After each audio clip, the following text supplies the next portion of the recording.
તો નવનિધિમાં બે ત્રણ અલગ અલગ મંતવ્યો થાય છે, એટલે આપણે જે બીજા બે મંતવ્ય છે એની વાત કરીએ અને પછી જે મુખ્યત્વે મને જે પસંદ છે એ મંતવ્યની વાત કરીએ. તો એક શ્લોક છે અમરકોશનો, પ્રથમ કાંડ, સ્વર્ગ વર્ગ 165-166. આ ભૂપેન્દ્રભાઈ પંડ્યાની ગ્રંથિકા છે, જ્ઞાન ગુણ સાગર હનુમાન. એની અંદર વર્ણવેલું છે કે મહાપદ્મસ્વ પદ્મસ્વ શંખો મકર કચ્છપો મુકુંદ કુંદ નીલાસ્વ ખર્વસ્વ નિધયો નવ. એટલે કે પદ્મ, મહાપદ્મ, શંખ, મકર, કશ્યપ, મુકુંદ, કુંદ, નીલમ અને ખર્વ આ 9 પ્રકારની સિદ્ધિઓ છે. શાસ્ત્રકારો અને વિદ્વાન સંતોએ નવનિધિના અનેક અર્થઘટન કર્યા છે. આપણે અભ્યાસની દ્રષ્ટિથી સમજવાનો પ્રયાસ કરીએ. ભૂમિ કે સાગરના પેટાળ અથવા વનસ્પતિમાંથી પ્રાપ્ત થતી 9 પ્રકારની સંપત્તિ કે નિધિ આ પ્રકારની છે. નિધિનો અર્થ થાય સંપત્તિ, એના કરતાં સરળ અર્થ થાય ખજાનો, ભંડાર. તો એવા કયા 9 ભંડાર છે? જોકે આમ તો ઘણા બધા ભંડારો હોય, જેમ ઘણી બધી સિદ્ધિઓ હોય એમ, પણ પ્રમુખ ભંડારો 9 કયા છે કે જે દરેક માણસ પાસે હોવા જોઈએ, એની તરફ આપણે આગળ વાત કરવાની છે. જેવી રીતે અષ્ટ સિદ્ધિઓની સહજતા આપણે સમજ્યા, એવી રીતે 9 નિધિઓની સહજતા પણ આપણે સમજવાની કોશિશ કરીએ. તો એ લખ્યા પ્રમાણે આ 9 નિધિ આ પ્રકારે છે: પદ્મ, મહાપદ્મ, શંખ, મકર, કશ્યપ, મુકુંદ, કુંદ, નીલ અને ખર્વ. એટલે કે પદ્મ એટલે કમળ, મહાપદ્મ એટલે વિરાટ કમળ, શંખ એટલે શંખ, મકર એટલે મગર અથવા પદ્મિની તરીકે ઓળખાતી મૂલ્યવાન ધાતુ, કચ્છપ એટલે કાસબો અને એનું કવચ, મુકુંદ એટલે મૂલ્યવાન રત્ન અથવા પારો, કુંદ એટલે મૂલ્યવાન ધાતુ, નીલ એટલે નીલમનું રત્ન, ખર્વ એટલે ગણિતમાં અતિ વિશાળ સંખ્યા અથવા મસ્કપોચ રોજા મોચા. હવે ખબર નથી આના અંદરથી હું અર્થ થતા હોય, પણ ઉપરથી સામાન્ય અર્થ થાય એમાં 9 નિધિની મને નથી લાગતું કે આપણે ક્યાંય જરૂર હોય. પછી આધ્યાત્મિક અર્થમાં ઊંડાણમાં જતા એના ગુહ્યતાભર્યા વિશાળ અર્થો થતા હોય તો, અને એવા કંઈક થતા જ હશે તો જ લખ્યું હશે, નહીં તો કોઈ મહામાનવ મહાપંડિત આ લખે નહીં. પછી એક બીજી રીતે લખ્યું છે કે યોગ વિદ્યાના ગ્રંથમાં આધ્યાત્મિક ક્ષેત્રે સિદ્ધ મહાપુરુષોને સહજ રીતે પ્રાપ્ત થતી 9 નિધિઓ આવી રીતે વર્ણવી છે કે ભૂત ભવિષ્ય અને વર્તમાનનું જ્ઞાન, દૂરદર્શન, દૂરશ્રવણ, પરકાયા પ્રવેશ, વિવિધ રૂપ લેવાની ક્ષમતા, જીવદાન, જીવહરણ, સૃષ્ટિકરણ અને સૃષ્ટિહરણ. આ પણ મને નિધિ કહેવામાં સંકોચ થાય છે, કેમ કે આને તો સિદ્ધિ કહી શકાય. પછી મેં તમને કીધું એમ કે આપણે પૂર્ણ જ્ઞાની નથી. કોણે ક્યારે કયા હેતુથી લખ્યું હોય અને કેટલું ઊંડાઈથી લખ્યું હોય એના ઉપર આધાર રાખે છે. પણ મને નીતિ શતકમાં રાજા ભરતરીએ જે 9 નિધિનું વર્ણન કર્યું છે એ ખૂબ ગમે છે, અને મને એ જ બરાબર લાગે છે કે સુનુ સચ્ચિરિત સતી પ્રિયતમા સ્વામી પ્રસાદોન્મુખ સિગ્નધમ મિત્રમ વંચક પરિજનો નિષ્કલે કેશલેશ મનઃ આકારો સુશિર સ્થિરસ્વ વિભવો વિદ્યાવદાતમ મુખમ તુષ્ટે વિષ્ટપહારિણીષ્ટદ હરો સંપ્રાપ્યતે દેહિના. એટલે કે ચારિત્ર્યવાન સંતાન, સૌથી પહેલી નિધિ ચારિત્ર્યવાન સંતાન. અને મને નથી લાગતું કે આનાથી બીજું કોઈ ખજાનો હોય. જેના પુત્ર ચારિત્ર્યવાન હોય, બધી જ ફરજોમાં અનુકૂળ ઉતરે એવું સંતાન જેને હોય, એ એક ધન છે, એક સંપત્તિ છે, એક ખજાનો છે. બીજું સામાન્ય ધન તમારું ભેગું કરેલું ખૂટી જશે, પણ સારો સંસ્કારી પુત્ર હશે તમને તો તમારા જ્યાં સુધી શ્વાસ ચાલશે ત્યાં સુધી તમારી તમામ પ્રકારે દેખભાળ રાખશે. એટલે એ સાચી સંપત્તિ છે, એ સંપત્તિનો ખજાનો છે. ખજાનાનો જ્યારે ભગવાન શ્રી રામે સેતુ બાંધ્યો ત્યારે રાવણને સમાચાર મળ્યા કે સમુદ્ર ઉપર પુલ ભગવાને બાંધી દીધો છે. તો એના 10 માથામાંથી અલગ અલગ નામ નીકળ્યા હતા. કોઈ કહ્યું પયો નિધિ, જલ નિધિ, તોય નિધિ, એટલે કે જળનો ખજાનો, જળનો ભંડાર, વન નિધિ, જેનાથી વન જેવું ધન ફૂલે ફાલે છે, એને બાંધી લીધો. એટલે નિધિ એટલે ધન થાય, નિધિ એટલે સંપત્તિ થાય, નિધિ એટલે ખજાનો થાય. તો ચારિત્ર્યવાન સંતાન એ એક ઉત્તમ ધન છે, એ ઉત્તમ ખજાનો છે, અખૂટ ખજાનો છે. પછી બીજો ખજાનો સતી પ્રિયતમા. તમારી પત્ની જે તમને પ્રેમ કરનારી છે એ સતી હોય.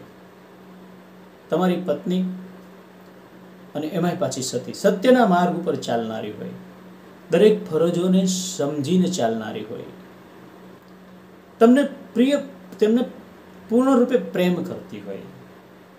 આવી પત્ની છે એ સાચું ધન છે, એ સાચી સંપત્તિ છે, એ ખજાનો છે. એ તમારા અંતિમ શ્વાસ સુધી તમારું અને તમારા પરિવારનો ખ્યાલ રાખશે, તમારું અને તમારા પરિવારની ઇજ્જત આબરૂને સાચવશે, વધારશે.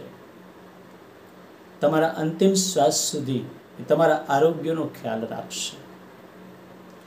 એટલે આ પણ એક ઉત્તમ સંપત્તિ છે, ઉત્તમ ધન છે અને ઉત્તમ ધનનો ખજાનો છે. એટલે બીજી નિધિ એ ચારિત્ર્યવાન સતી સ્ત્રી, પત્ની છે. ત્રીજું સ્વામી પ્રસાદોન્મુખ, પ્રસન્ન મુખ ધરાવનારો સ્વામી. એટલે કે જેમ પત્ની ધન છે એમ પતિ પણ ધન છે, સ્વામી પણ ધન છે, માલિક પણ ધન છે. જો પ્રસન્ન મુખ ધરાવનારો હોય, હંમેશા તમારા પર પ્રસન્ન રહેનારો હોય, ક્યારેય ઝઘડતો ન હોય, ક્યારેય તમારાથી દ્વેષ ન રાખતો હોય, હંમેશા તમારી પર પ્રસન્ન રહેતો હોય, પ્રસન્ન મન વાળો હોય, આવો સ્વામી હંમેશા તમારું સારું જ ઈચ્છે છે અને સારું જ કરે છે. એટલે આવા સ્વામી જેવું જગતમાં કોઈ ઉત્તમ ધન નથી. એટલે કે આ પણ એક પ્રકારનું ઉત્તમ સંપત્તિ છે, ઉત્તમ ધન છે, ઉત્તમ ધનનો ખજાનો છે. એટલે આ થઈ ત્રીજી નિધિ. હવે ચોથી નિધિ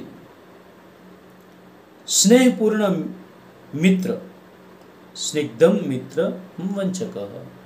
મિત્ર તમને જે હૃદયથી પ્રેમ કરતો હોય, જે મનમાં કુટુલાઈ ન હોય,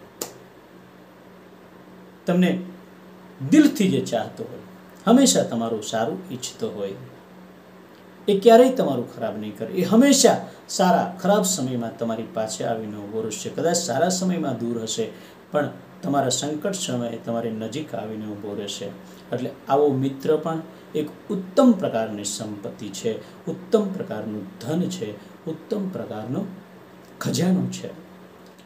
પછી પાંચમી પરિજનો નિષ્કલેશમ મનઃ, કલેશ રહિત મન.